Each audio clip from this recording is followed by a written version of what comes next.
All the while, the supply chain was constricted, right? And cost of materials and raw goods and wood, lumber, steel, copper, all these things got more and more expensive. Imports from China got more expensive, and everything's just log jammed up on the ports trying to get into this country. And so this is where we've run into inflation issues, because now we got money going into circulation with people that had this printed money that was given to them, they didn't have to work for. I understand the premise of giving people money so they could pay their bills, but that's another conversation about the fact that nobody has enough money saved in case of an emergency, and so the government has to kind of play big brother and take care of everybody, which is a big problem on its own, and I think that's by design. I digress a little bit here, but when you look at this, hey, what's going on, Cashflow Hackers? It's Chris with Life 180, and this video, I want to talk to you about what is going on in the economy. I know the markets are going down. The Dow Jones just yesterday lost 1,000 points. The NASDAQ was down almost 5% in one day. I think the NASDAQ year to date is down near 30%. Dow, the S&P are down near 20% year to date. And I think a lot of people are having questions on what's going on. Why is this happening?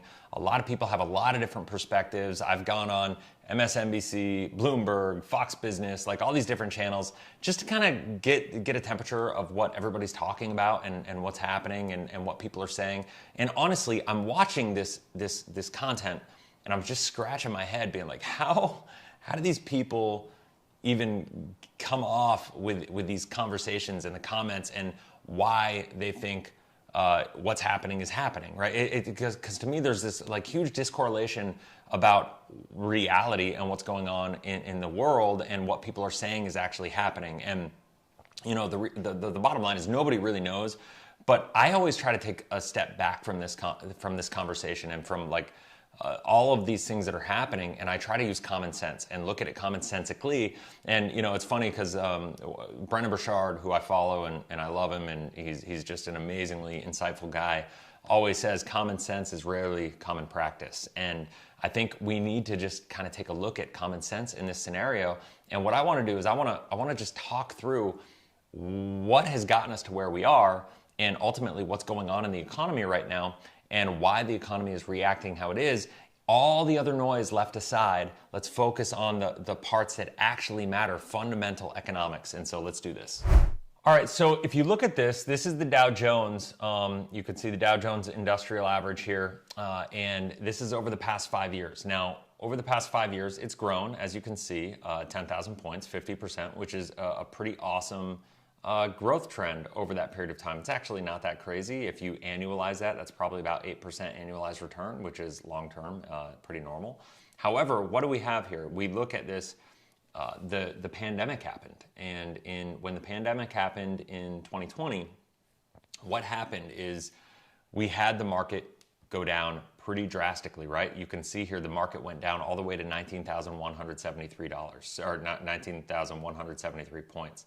Near the peak, it was over 29,000. It didn't quite hit 30, but it almost hit 30, right? And so from that perspective, when it almost hit 30, we hit the pandemic, the market drops, and what happened is the government decided that they needed to prop this economy up. And I understand why they're trying to do it to a certain extent. I mean, there's a lot of perspectives as to why, but let's just say they had good intentions, right? I don't necessarily believe they did, but let's just give them the benefit of the doubt and say they had good intentions.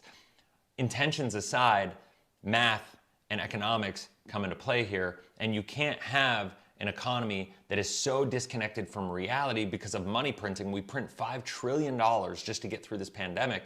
We put the money in people's hands. We give people a false sense of security, and that money printing actually goes into circulation. Because remember, money printing doesn't cause inflation.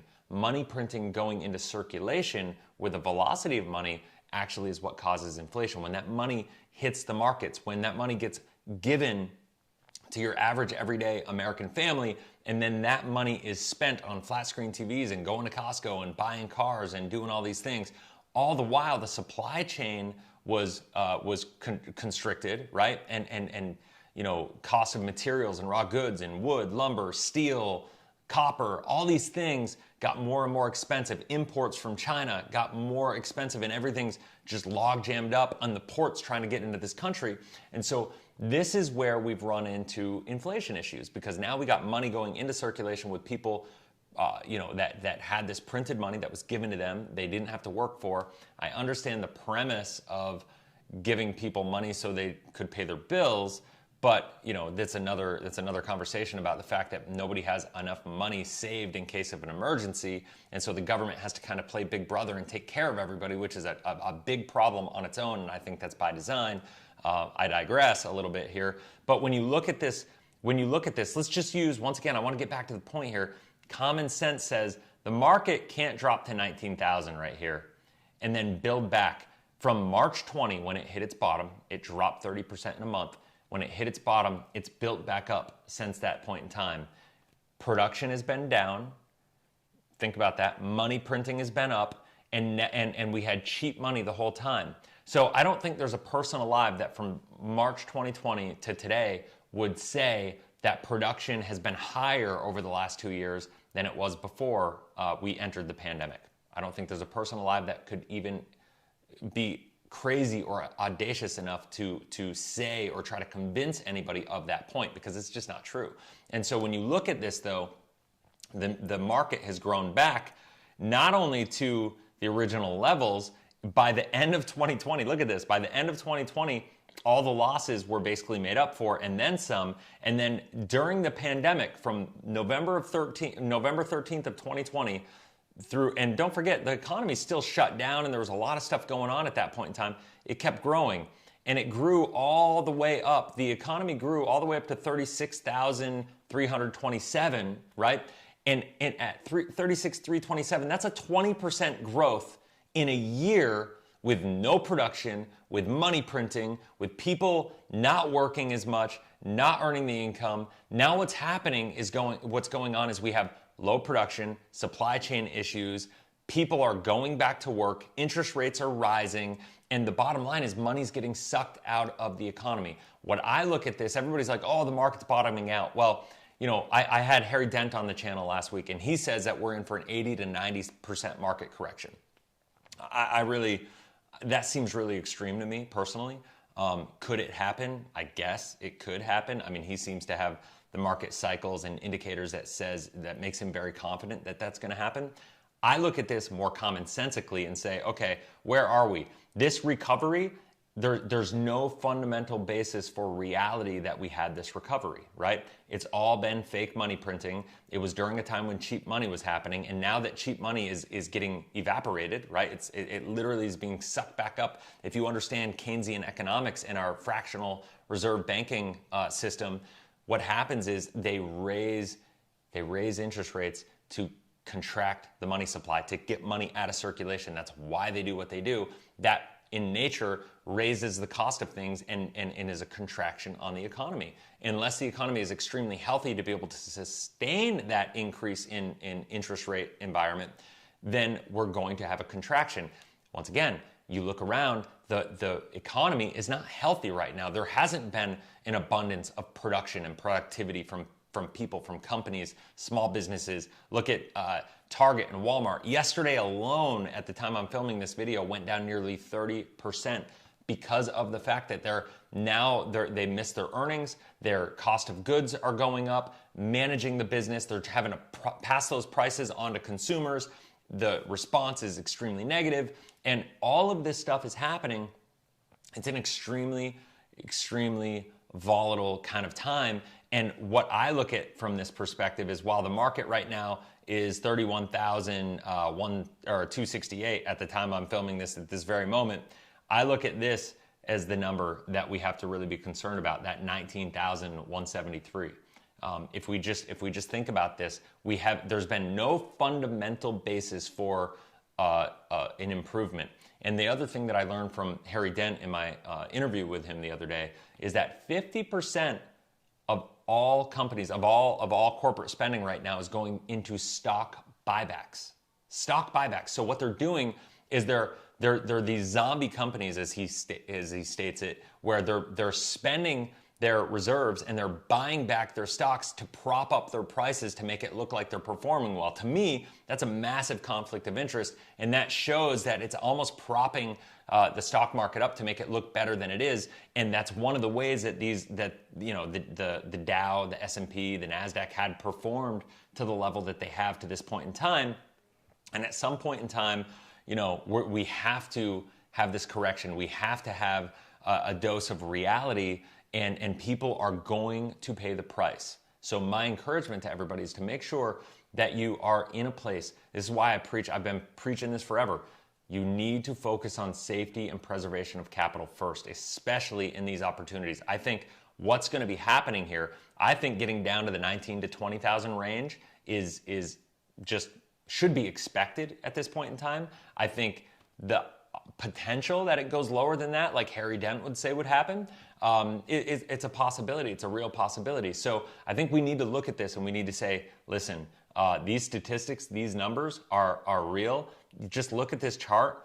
Just think to yourself, during this growth, has there ever been another time in history where the economy has grown in an environment where there's been a pandemic, where there's been no productivity, the production has been down, supply chain has been challenging, there's uncertainty? It's never happened. Not once in thousands and thousands of years in any economy has this ever happened. So there's this massive discorrelation between what's going on in the economy and what reality and what history says should be happening in these environments. And so, all these economists and all these talking heads on the news channels, on the finance channels are going to tell you all these different things. But listen, I'm not saying I'm right either. I'm just trying to share with you how I think, how I look at this, and how I come to the conclusions that I come to. And I look at this and I go, wow, if this is the number that we dropped there for a reason. We dropped there because productivity did go down. We dropped there because of all these different things. And now that we're going on in the economy, we printed money to get out of it, but it's not real. That wasn't real production. In fact, production still hasn't increased. Now that interest rates are going up, that's putting stress on the economy, that's putting stress on businesses. Cost of loans are going up. It's going to put stress on the real estate market. It's going to put stress on all the corporate loans out there. It's going to put stress on individual consumer debt. And that will have a trickle-down effect. Those little tiny cracks in all these different areas will wind up being an ugly, ugly mess. And listen, in 2008, here's what I'll say. 2008, it took a 4% contraction in the economy. 4% for Bear Stearns and Lehman Brothers to go down. Now, when I was talking to Barry Dyke last week, he was saying companies like Goldman Sachs, investment banks like Goldman Sachs, are leveraged 200 to 1 in a lot of situations, right? And so when you're that leveraged and when there's that much leverage in the economy, which is what's going on right now, it doesn't take a big contraction to make the whole house of cards fall over. And so that right there, by the way, is why Harry Dent thinks there's going to be such a massive contraction. I mean, there's the cycles and the demographics and all that stuff that he talks about. But the bottom line is when you add in what's going on in the space with leverage, with what private equity is doing to prop up the real estate markets, what they're doing to prop up these the stock markets and hedge funds, and when you look at companies doing corporate buybacks of stocks, that's propping the markets up. This is all stuff that are these cracks in the economy, and there's a lot of risk at that. So do not be buying all this conversation. Listen, if you come to your own conclusions that the market is going to be okay from here forward, that's awesome, but think critically about it and use common sense. That's my only encouragement to you. So anyway, look at this chart, just think about it, and just realize what's going on, and think about, like, does it make sense with what's going on in the world? Because, gosh, man, we got to get back to some common sense with this. And my encouragement to you is to put yourself in safety, because I believe we're going to be coming into what is known as the sale of a lifetime. I think it's going to be a huge opportunity. And I think what you do between now and then, when this actually really kind of bottoms out, is going to either position yourself to be able to prosper and thrive and take advantage of massive, massive opportunity, or you're going to be suffering like most of the Americans, most of the people in the world, in fact, are going to be suffering through that time. So my encouragement to you is to get to safety, to think about what you can do to prepare yourself for that opportunity, and realize that even as bad as 2008 was, more millionaires were made in 2009 than any other year in the history of the planet Earth here. And I think what's going to happen is whenever this happens, I don't know if it's going to be 2022, if it's going to be 2023, 2024, that we actually end up seeing this all play out, because one thing I won't dismiss is the Federal Reserve and the government's ability to manipulate, right? So that could happen. So I don't know when this is all going to play out, and so I'm not trying to say that, but what I always do say, and I say this on my videos all the time, I look at this, I look at what's the upside, what's the downside, can I live with the downside, right? So I'd rather miss out on a little upside potential short term to know that when the market corrects, I have the ability and the safety and the liquid capital to take advantage of that downside, because I believe that's where the real upside is going to be captured, right? Like what people did in 2009. So, and that's the cyclical nature of the economy. And when we look at this, I think we have another 30% to drop at minimum here from where we are right now to get to where we should be just looking at these charts. So anyway, I hope that makes sense. If you have any questions, comment in the comment section below. If you haven't already, make sure you subscribe, hit the bell, that way you get notified every time I launch a new video. Until next video, have a blessed, inspirational day. We'll talk soon. See ya.